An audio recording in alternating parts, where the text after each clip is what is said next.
পশ্চিমবঙ্গে রেল সেক্টরে 1,00,000 কোটি টাকার বেশি কাজ হবে। 102টি নতুন আমাদের অমৃত ভারত স্টেশন মডার্নাইজেশন হবে, আধুনিক মানের হবে এবং 538টা ফ্লাইওভার এবং আন্ডারপাসেস হবে। দক্ষিণ 24 পরগনার একটা বড় অংশ সাগর সুন্দরবন এলাকা রেলওয়ে মানচিত্রের বাইরে আছে। সব জায়গা কভার করে রেলওয়ে বোর্ড এই প্রজেক্টগুলো অ্যাপ্রুভ করেছিল। যেখানে যেখানে আমাদের প্রয়োজন দরকার আমরা জমি অধিগ্রহণ, জমি আমরা পারচেজ করে রেলকে হ্যান্ডওভার করব। আমাদের প্রথমের যে আলোচনা এটা প্রেসের জন্য আমি বলবো, তাই আমি পশ্চিমবঙ্গের প্রচুর মানুষ লাইভে দেখছেন, সেই কারণে আমি আমাদের সুইট ল্যাঙ্গুয়েজ বেঙ্গলিতেই বলবো যে আমরা এই সরকারের 1 মাস হয়নি, 9th মে সরকার 1 মাস হবে। তার আগে আমাদের honourable railway minister mister Ashwini Vaishnavji তার বিজি শিডিউল থেকে আমাদেরকে একটা টাইম দিয়েছেন, পুরো দিন দিয়েছেন এবং উনি আজকে early morning he landed in Calcutta Netaji Subhash Chandra Bose airport and he visited multiple number of sites. উনি অনেক জায়গায় গেছেন। উনাকে আমাদের honourable minister, cabinet minister Jagannath Chattopadhyay accompany করেছেন এবং ট্রান্সপোর্ট সেক্রেটারি অলসো অ্যাকম্পানিড হিম। তা তিনি অলরেডি অনেকগুলো কাজ করতে করতে এখানে পৌঁছেছেন এবং এখানকার প্রোগ্রামের পরে আমি ওনার সাথে যাবো চিংড়িঘাটা সাইট ইন্সপেকশন করতে। এগুলো একটা লং পেন্ডিং, অনেক দিন ধরে পশ্চিমবঙ্গে রেলের সঙ্গে এই বিগত যে সরকার ছিল একটা যুদ্ধ ভাব, সেন্ট্রাল স্টেট রিলেশনটা এত খারাপ জায়গায় নিয়ে গেছিল, যার ফলে পশ্চিমবাংলার মানুষ আমাদের সবচেয়ে বিশ্বের জনপ্রিয় নেতা এবং ভারতবর্ষের প্রধানমন্ত্রী নরেন্দ্র মোদীজি, তিনি রেলওয়ে সেক্টরে যেভাবে উন্নয়ন করেছেন, রিফর্মস করেছেন এবং রেলকে যে জায়গায় নিয়ে গেছেন, তার টেস্ট থেকে, তার স্বাদ থেকে, তার সুযোগ থেকে আমাদের বাংলার অ্যাপ্রক্স 11 কোটি মানুষ কিন্তু বঞ্চিত হয়েছেন। আজকে আপনাদের খুব খুশির খবর যে আমাদের এই মিটিং এর যে আউটকাম হবে তাতে পশ্চিমবঙ্গে রেল সেক্টরে 1,00,000 কোটি টাকার বেশি কাজ হবে। ऑनरेबल एमआर माननीय अश्विनी वैष्णव जी मुझे कमिट किया है, ये पूरा रुपया रेडी है, 1 लाख करोड़ रुपया हम लोग तुरंत ये काम करूंगा। এতে 102টি নতুন আমাদের অমৃত ভারত স্টেশন মডার্নাইজেশন হবে, আধুনিক মানের হবে এবং 538টা ফ্লাইওভার এবং আন্ডারপাসেস হবে। ইটস এ গ্রেট অ্যাচিভমেন্ট, একটা বড় অপরচুনিটি আমাদের ছিল। আগের সরকার রেল দপ্তরের সঙ্গে কথা বলেনি, রেলওয়ে মিনিস্টারের সঙ্গে যোগাযোগ করেনি। অনারেবল রেলওয়ে মিনিস্টার অনেকবার দিদেন সিএম কে চিঠি করেছেন, রেল বোর্ড চিফ সেক্রেটারিকে চিঠি করেছেন, বাট দে নট রেসপন্ডেড, মানে ওরা কোঅপারেট করেনি, চিঠির উত্তর পর্যন্ত দেয়নি। এবং আমরা রেসপেক্টেড মোদিজিকে আমরা থ্যাঙ্কস জানাবো। ডিউরিং ইউপিএ পিরিয়ড 2009-2014 পশ্চিমবঙ্গে মেট্রো এবং ভেরিয়াস রেলওয়ে প্রজেক্টে বেঙ্গল পেয়েছিল 4,380 কোটি টাকা।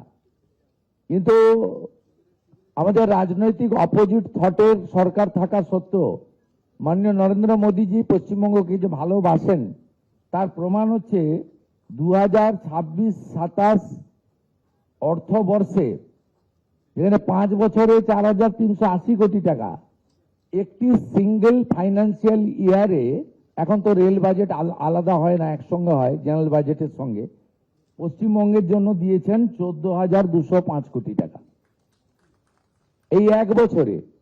এর সাথে পেন্ডিং রেলওয়ে প্রজেক্ট, তাতে যদি আমরা এনওসি দিয়ে দিই, ল্যান্ড প্রোভাইড করি, তাহলে আমাদের 1,00,000 কোটি টাকারও বেশি ইনভেস্টমেন্ট করার সুযোগ রেলওয়ে বোর্ডের, রেলওয়ে মিনিস্ট্রির এখানে পশ্চিমবঙ্গে আছে।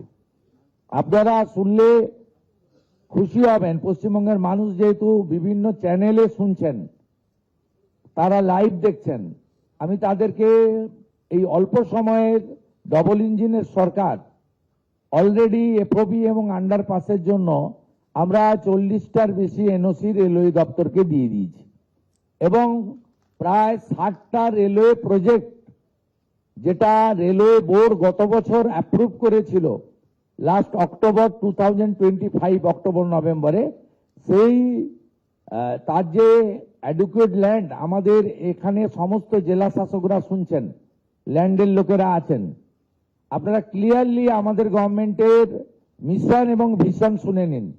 আমরা যেমন আমাদের বর্ডার প্রোটেকশন দেওয়ার জন্য বিএসএফ কে ল্যান্ড হ্যান্ডওভার করছি, ঠিক একইভাবে রেলওয়ে নেটওয়ার্ককে গোটা পশ্চিমবঙ্গে পৌঁছে দেওয়ার জন্য মাননীয় রেলমন্ত্রী অশ্বিনী বৈষ্ণবজির যে বিশেষ মিশন এবং রেলওয়ে বোর্ড যে প্রজেক্টগুলো অ্যাপ্রুভ করেছে, অ্যাপ্রক্স 61, আমি এলওপি ছিলাম দিদেন টাইম, অনারেবল এমআর আমাকে তার চিঠিও কপিও দিয়েছিলেন যে railway board sanction 61 project in West Bengal, এর মধ্যে একদম North Bengal to South Bengal সব এলাকা আছে, আমাদের জঙ্গলমহলের ইম্পর্টেন্ট প্রজেক্টগুলো রয়েছে এবং আমার যে আর্লিয়ার অ্যাসেম্বলি কনস্টিটিউয়েন্সি ছিল সেখানে নন্দীগ্রাম প্রজেক্টেরও 6 একর জমি ওনার প্রয়োজন ছিল, সেটাও ছিল এবং আমাদের মেট্রো এক্সপেনশনের জন্য তারও প্রজেক্টগুলো ছিল যা রেলওয়ে বোর্ড স্যাংশন করেছে।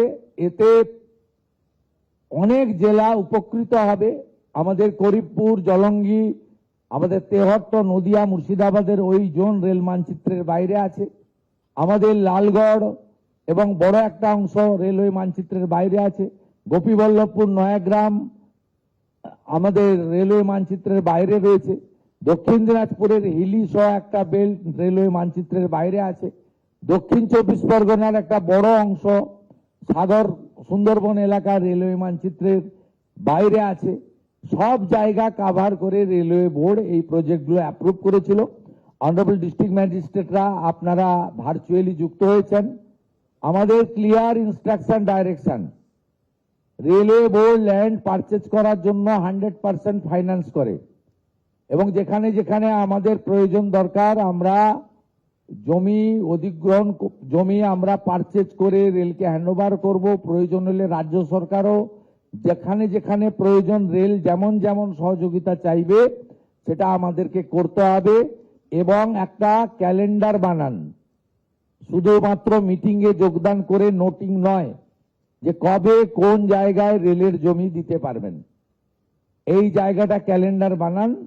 আমি পশ্চিমবঙ্গের মানুষকে আশ্বস্ত করতে চাই, under the visionary leadership of the prime minister Narendra Modi, double engine is now functioning properly এবং a good outcome will come within stipulated period.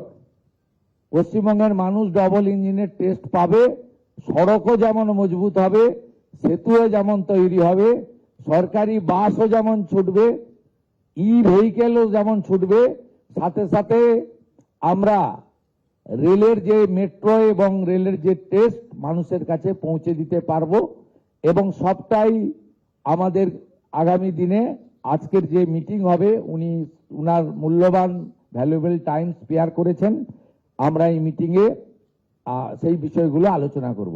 তাই আমি দীর্ঘ বক্তৃতা না রেখে আমাদের পশ্চিমবঙ্গে রেল দপ্তর যেভাবে এগিয়ে এসেছেন পশ্চিমবঙ্গকে নবনির্মাণ করতে, পুনর্নির্মাণ করতে, আমি honourable minister of railway Ashwini Vaishnaw ji को मेरा दिल से आभार प्रकट करते हुए मेरा बात यही खत्म करता हूं। नमस्कार, जय हिंद, भारत माता की जय।